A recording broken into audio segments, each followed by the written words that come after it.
Do you feel as if you can't live without sugar? Have you tried over and over again to give up sugar, but you have failed miserably and you have basically concluded that it's impossible for you to give up sugar?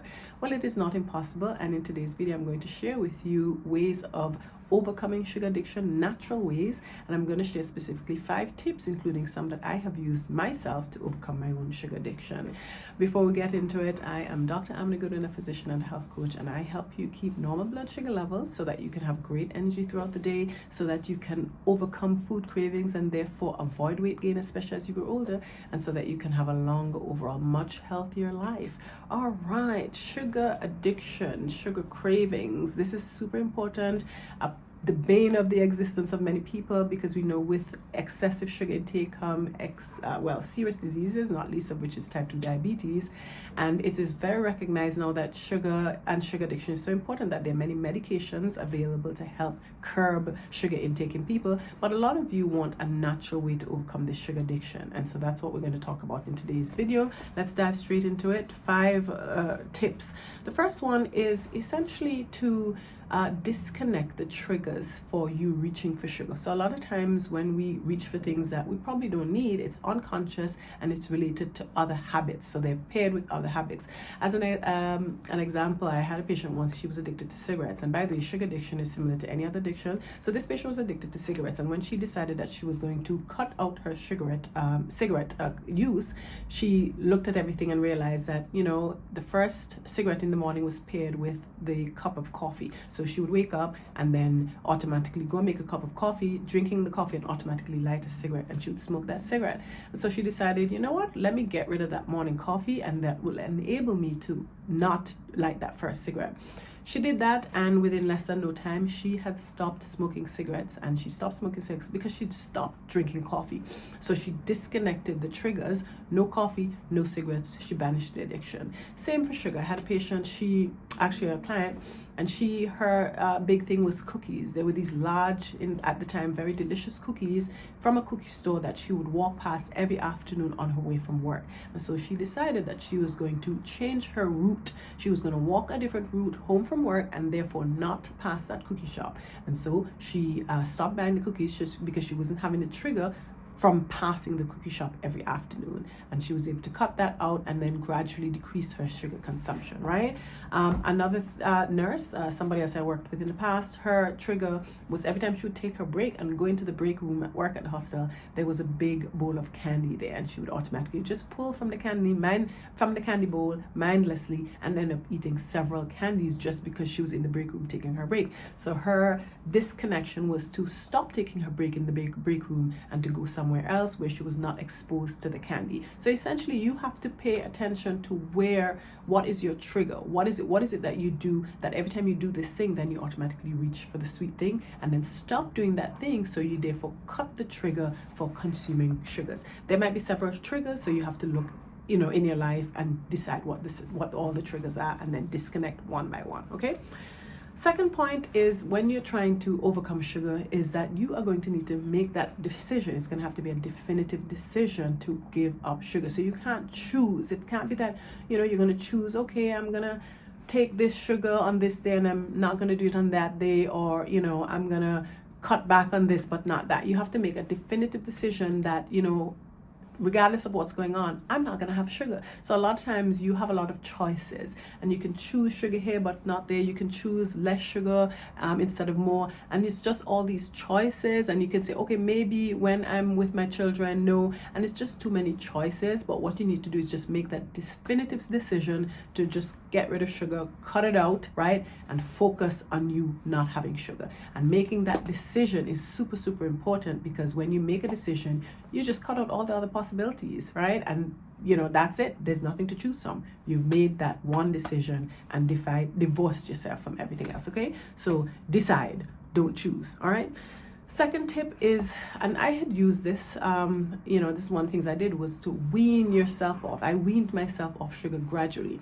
So my sugar consumption was especially into tea. I drink tea multiple times per day. I drink coffee in the morning. And so I used to put enormous amounts of sugar in my tea and coffee. It was so bad that I would hide when I was putting in packets of coffee in a coffee shop, I would join 2 and 3 packets together and tear them at the same time, so it would look as if I was putting 1 packet each time, when every pour was actually 3 packets instead of 1, and that was to enable me to appear to be adding maybe 3 or 4 packets of sugar in the coffee, when in fact I was probably adding 10, 12 packets, right? That's a sign of true addiction. When you're hiding, you're embarrassed, right?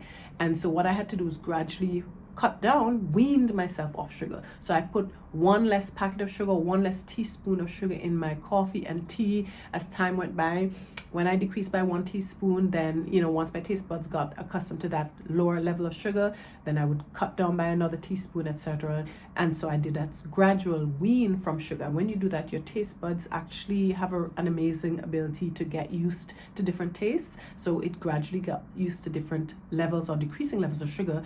And in the end, large amounts of sugar disgusted me, tasted awful, made me feel sick, right? So gradually weaning yourself off sugar is another strategy you can use to get rid of your sugar addiction. That works for some people, it might not work for others. I mean, generally speaking, with an addiction, with hard drugs, right? Or if somebody's like addicted to alcohol, we don't tell them to cut down slowly, we just tell them to stop, right? And then they, get whatever support it is to overcome the withdrawal that might occur, right? But it's up to you. Weaning myself off sugar worked for me, and it might very well work for you, but I know I've had some clients who basically cut sugar cold turkey. That works too, but these are just tips, okay? The fourth tip is really to have a very strong why. So with everything you're doing, especially when it comes to making hard decisions, you have to have a good reason why you're doing it, a strong reason, a strong why. When the why is strong enough, the how will come, as the saying goes, okay? So no matter how hard it is to do something, if the reason you want to do it is strong enough, you will suck it up, figure it out, and get it done, okay? So for me, my why was that I was not going to take any prescription medicines for anything unless I'm dying. That's still the case. Unless I'm dying, I'm not taking a prescription drug, certainly not for the rest of my life. Maybe I might take something temporarily, right? But I don't want to subject my body to the disruption that happens when a bunch of different drugs and external chemicals are coming into it, right? So that's my personal why. Some of you might have a different why. Some of you might literally have family members who have suffered grave consequences of diabetes, including losing their legs, having to sit at a dialysis center on a machine for 3 hours per day for 3 days per week, or whatever else. And you might say you don't want that for yourself. Some of you might decide, hey, I want to dance with my granddaughter at her wedding, or I want to attend my child's graduation from college, right? So whatever your why is, think about a why that's so strong that you must achieve whatever that goal is. And because you must achieve it, then you must do what it takes to allow you to be able to achieve whatever that goal or why is in the future, okay? Have a strong why. And then the fifth tip is essentially, it might benefit you to have a new treat, something to replace the sugar with. So in a lot of cases, sugary snacks and beverages and so on, they are a treat because sugar makes you feel good, right? So you might want something else to make you feel good. So whether it's going to be a pedicure or manicure or whatever, I don't know, something, or not some other more fancy snack that's more healthy, a low sugar. Choose something else to replace you as a treat, right? I know some people have this thing where to enable them to continue to see their gains, they might mark on a calendar with an X every day they went without sugar or went with their desired reduced level of sugar. And what keeps them going is the fact that they don't want to break that chain of excess, right? So they keep going that chain, and you might have at the end like a goal after 1 month or 2 months. You might have like a trophy, and that trophy represents you going on a little vacation or going to get a spa day or something of the sort. And you will have to promise yourself that if you break the chain of excess, you do not get that trophy, you do not get that treat, whatever it is, at the end of the designated period, right? So find a new treat for yourself, and promise yourself, by the way, and when you make a promise, it's something you shouldn't break. Promise yourself that you will get this, but in order to get this treat, you cannot break your rule to yourself of keeping the limit of sugar within a certain limit, okay? So those are 5 tips to naturally break sugar addiction. Ultimately, a good rule in terms of you might say, okay, I want to allow myself some amount of sugar. General recommendations from the WHO, World Health Organization, is for no more than 6 teaspoons of added sugar in a 24-hour period. 1 teaspoon is equal to 4 grams. So if you're looking at a package label, that should be no more than 24 grams of added sugar in a 24-hour period. Okay, so you might say, I'm going to allow myself up to that limit, but above 6 teaspoons added sugar, then problems. Okay, and that means that you would have broken your rule to yourself. All right, I hope you all found this helpful. Quickly again, the 5 tips to get rid of sugar addiction naturally. 1, disconnect the sugar intake from the trigger that causes you to take in the sugar.